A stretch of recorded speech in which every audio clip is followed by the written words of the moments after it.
Good morning sa ating lahat mga kaibigan. Nandito na naman tayo sa ating usapang magmamano po.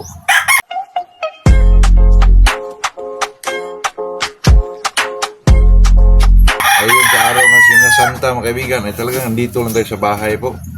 Dito lang tayo magpaano mga kaibigan. Dito lang tayo magpahinga mga kaibigan. At saka palibot-libot na. Pero yung medyo bata-bata pa tayo na inuman na yun mga kaibigan. Ako, nakakaano po. Dapat magsimba tayo mga kaibigan, Semana Santa eh. Ngayon mga kaibigan, siguro labanan, dami siguro ngayon mga kaibigan, Semana Santa po. Sa atin naman ngayon mga kaibigan, pag-usapan natin ay kasi may nagtanong sa akin. Ilang bisis ko na itong na-vlog mga kaibigan. Ay shoutout pala kay Robert Sandag. Magandang umaga tol. Ito namang pag-usapan natin kasi nag-ano siya sa akin kagabi. Nag-message siya na, boss, ilang buwan ba daw ipahinga yung manok na nagkasta mga kaibigan na pwede na nating i-exam po. Sa atin naman dyan mga kaibigan, ilang bisis ko na itong nakantin mga kaibigan, pero okay lang yun kasi alam nyo na, pag may magtanong talaga sa atin at saka may idea naman tayo at saka may experience naman tayo, ay talagang anuhin natin mga kaibigan, talagang sagutin natin po. Ito namang magpakasta tayo ng manok mga kaibigan, lalo na pag-stag po. Magpakasta ka, 7 months hanggang 10 months. Sa akin mga kaibigan, pwede mo na ipahinga yan for 2 months mga kaibigan. 2 months saka tapos saka mo na siya sa conditioning po. Ang iba nga mga kaibigan, itong kapitbahay ko, habang nagkondisyon siya, pinapakasta. Kung sa akin dyan mga kaibigan, hindi po ako ganun mga kaibigan kasi lalo na mabawasan yung lakas ng isang manok, resistensya nila, kasi nagkasta yun eh. Iba yung mga kaibigan, yung talagang taas yung testosterone level ng isang manok, tapos biglang pababa mga kaibigan. Ako, piligro yung manok mga kaibigan, talagang manghina ang manok doon mga kaibigan. Kaya nga yung iba, bago nila iasalang sa 21 days yung manok, pakastahin muna para tumastaas yung tinatawag nilang testosterone level ng isang manok po. Ay itong testosterone naman mga kaibigan, ito ang magbigay ng hype ng isang manok po. Yung talagang prosigidong umaban yung isang manok mga kaibigan. Yung talagang may siya, yung may talagang may ang tawag nito, talagang kampante siya mga kaibigan. At saka mataas yung energy ng isang manok po. At talagang magbigay ng magandang palo o magandang estilo sa laban mga kaibigan. Kaya sa akin dyan, kung pahinga ang pinag-usapan po, sa akin 2 months mga kaibigan, okay na yun. May nagsabi nga sa mga kaibigan, yung big time na si Sir Juicy, sabi niya, pag ang manok daw na ginagawang broodcock, talagang talo daw. Matatalo daw talaga. Hindi naman lahat mga kaibigan kasi sa akin, manok mo na nagkasta yan for how many years? 5 years ba? Pahinga natin yan ng mga, hindi naman 2 buwan. Pahinga din natin yan mga 2 taon. Posible naman hindi yun makarecover mga kaibigan. Tapos, unti-unti mo siyang yung mga daily exercises. Tapos, pakainin ng masarap yung pagkain. Yung isang manok, bigyan ng mga high protein, ganon. Mga vitamina, calcium, iron, ganon. Posible hindi makarecover yung manok mga kaibigan for 2 years po. Talagang makarecover yun. Yung kaibigan ko dyan mga kaibigan, nagkasta. Pinakasta ang manok for how many years? 3 years siguro yun mga kaibigan. Ay biglang yung laban, lalo pa rin. Kasi yung manok mga kaibigan, pinakasta mo yan. Tapos yung nilaban mo, makauna. Hindi talagang yan mga kaibigan, talagang ng panalo yan. Depende lang kasi yun mga kaibigan. Pero kung gusto mo talagang Bisaya pa mga kaibigan, i-plaster ba? Yung nasa ayos talaga yung mo, ipahinga natin yan.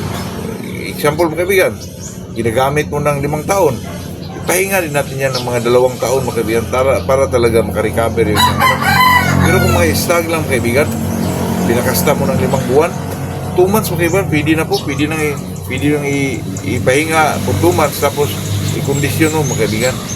Ganyan lang naman yun mga kaibigan. Pero pag medyo nagpakasta ka sa isang stag for hanggang siya 10 months, di pa pwede tari yun kasi 11 months mga kaibigan, medyo naglugo na yun eh.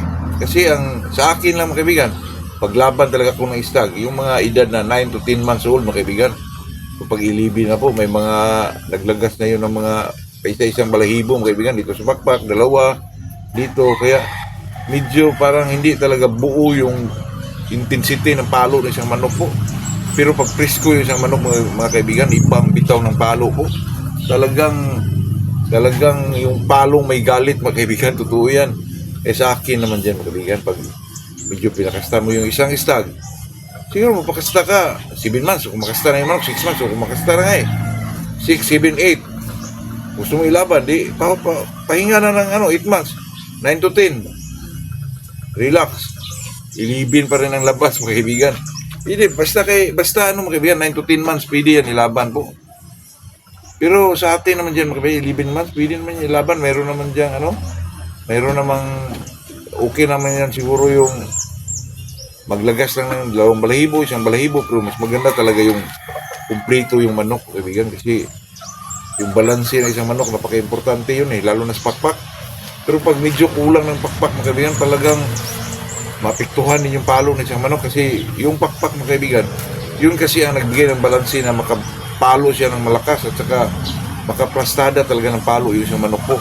Kaya napaka-importante sa manok yung mga kaibigan, yung malakas ang pakpak ng isang manok, kasi doon ang balanse doon siya makabitaw ng palo na talaga malakas po, lalo sa ire, mga kaibigan. Yun, napaka-importante yun, kasi nakita mo yung manok ng mga galing, mga kaibigan, talagang malakas po palo sa taas, kasi malakas yung pakpak nila Kaya yung iba, mga kaibigan, katulad ni Sir Biboy, pag napuan niya napakataas po, kasi yun ang mga kaibigan, na palakasin talaga yung pakpak, kasi yun ang nagbigay ng balanse, mga kaibigan. At saka yun talaga mga kaibigan, yun talaga ang pamaraan na makapalo talaga ang isang manok ng balanse at saka makuha talaga yung saktong lakas po. Yan, napaka-importante sa manok, mga kaibigan, yung malalakas yung mga pakpak po. Totoo yan, mga kaibigan. Kasi pag manok, kasi kahit sa baba yan, isang ganun si pakpak, mga kaibigan, kung malakas lang, diretso ng palo doon, kaibigan. Napaka-importante po na malakas talaga ang pakpak ng isang manok po. Makita naman natin yan, mga kaibigan, yung sa stag, labanan, dahil talagang may mga tunog yung mga pakpak ng isang manok, kasi doon sila humugot ng lakas, kung pumapalo sila. Sabihin natin malakas ang pakpak ng malakas. Pero doon kumukuha ng buwilta, mga kaibigan, yung palo nila po doon sa pakpak, mga kaibigan. Totoo yan. At saka sa atin naman, pinag-usapan natin kung ilang buwan ba, ilang araw ba dapat ipahinga kung ang manok ay nagkasta po. Mga 2 months, mga kaibigan, pwede na yan. Pinakasta mo, pag bata pa, pinakadabis yan. Pagkatapos, pagdugod, siguro mga 13 to 14 months, mga kaibigan, pwede na yun, 18 months. Lalo na pag sweater, mga kaibigan, pinaka-eksakto talaga yung 18 months old, mga kaibigan, na ilaban natin sa exam po. Yun talaga, 18 months. Doon talaga makuha yung mga bilis, mga kaibigan, yung eksaktong lakas. 18 months old talaga, mga kaibigan. Hindi sabihin nila, 3 months, kaya magtaka kayo. Yung mga big time, maglaban sila ng mga 2 years old na manok. Pero sweater yun, mga kaibigan. Kasi nandun pa yung mga bilis nila, mga kaibigan. Kasi ang sweater, mabibilis yun Napakabilis ng sweater, mga kaibigan. Kaya yun ang medyo nagpawala ng ingay sa limon, mga kaibigan. Kasi yung limon kasi dati naglabasan yung mga sweater, nawala yung limon, mga kaibigan. Kasi iba yung iba yung sweater talaga masinggan, mga kaibigan. Ang limon, brainy at saka matiming, mga kaibigan. Timingan ka ng limon, sakahan ka, saltahan ka. Tapos pagdating sa lupa, mga kaibigan, bigyan ka ng isang palo na nako. Pero iba yung sweater, mga kaibigan, kasi ang limon, paluin. Akala ng limon, isa lang.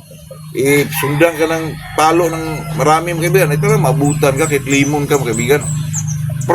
Siyempre, milag yung limon. Ito lang, makuha ka po. Kaya, yung time na yun, mga kaibigan, time ng 90s, biglang nawala yung limon, mga kaibigan.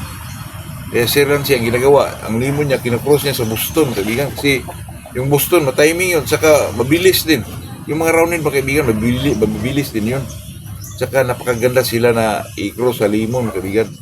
Pero yung iba naman, ng tunog na makadinig ng limon, medyo nalumaan na doon, mga kaibigan. Kaya ang roundin, cross nila sa sweater, kasi pandinig sweater, maganda sa pandinig At saka yung sweater naman talaga, mga kaibigan, lalo na pag sa kahit munting manukan lang, eye capture kasi yung sweater, mga kaibigan, eye capture po. Kapag makikita ka ng isang sweater, talagang doon talaga yung pananaw mo, kaibigan, kasi maganda kasi yung sweater Pero yung limon maganda naman, pero talagang pag sinasabing limon, parang dumating talaga sa utak mo 60s pa yan, di ba? Pero naglalabasan na ulit ngayon ang sweet, ang limon mga kaibigan, kasi ang limon naman, yung limon claret, naglabasan na butcher, di ba mga kaibigan? Kay Montero, sumisikat na rin, butcher, limon, claret, naglabasan sila ngayon mga kaibigan, kasi sa dami na ng sweeter, biglang pinausbong na naman nila yung mga old lands mga kaibigan, na medyo nananalo na rin ngayon mga kaibigan. Saka magaling talaga yung limon. Yung iba gustong patangkarin ang limon, pero hindi talaga nila magawa yun mga kaibigan. At si kay Montero, nakita ko medyo matatangkad na yung mga limon, kasi yung mga limon talaga mga ano lang yan mga medium station lang yun yun talaga mga kaibigan. Sa atin ang pinag-usapan natin ilang buwan, ilang araw ba ipahinga yung manok na nagkasta. Sa akin dyan, mga 2 months lang, mga okay na yun. Pero pag nagkasta ng taon, 2 years, mga para talaga makapahinga yung manok at saka makarecover talaga sa mga medyo nakukuhang lakas po. Kasi ibang ano yun, mga pag nagkasta yung isang manok, talaga manghina, mga totoo yan. Yun lang po ang ating masabi dyan. Ilang beses na itong ginagawa ng kantin dati pa, mga pero talagang may mga newbie talaga mga na magtanong. Kaya lang nga naman hindi natin sagutin po. Sagutin pa rin natin mga para enjoy lahat. Gilid-gilid boys, Ayag Bibi, dito tayo mga dito. Dito tayo magtapok. Yun lang po, magandang umaga sa ating lahat po.